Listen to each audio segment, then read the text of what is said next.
North ইস্টের এই জার্নিতে ময়রাং ঘুরা আমি ফাইনালি আয়া পড়ি Imphal, the capital of Manipur. একদিন রেস্ট করা পরদিন সকালে আমি যখন শহরটা ঘুরতে বাইরে, তখন আমার চোখে পড়ে কিছু বাইসাইকেল। একটা সাইকেল নিয়ে আমি বাইরে যাই ইম্ফল শহরটা ঘুরে দেখতে।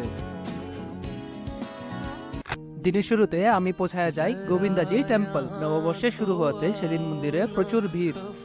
কিছুটা সময় কাটাইয়া আমি আয়া পড়ি কাংলা ফোর্ট।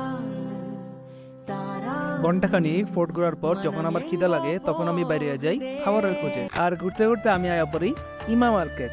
বিশাল বড় এই মার্কেটটা পুরোটাই মহিলারা দ্বারা পরিচালনা করা হয়। 5,000 দোকানীদের এই বাজারে কাপড়, সবজি, মাছ সবকিছুই পাওয়া যায়। সবকিছু এক্সপ্লোর করতে করতে যখন আমি সামনের দিকে আগাতে থাকি তখন আমার চোখে পড়ে কিছু খাবারের দোকান, যেখানে তারা ট্রেডিশনাল খাবার বিক্রি করতেছে। সময় নষ্ট না করে আমিও আয়া পড়ি কিছু খাবার ট্রাই করতে।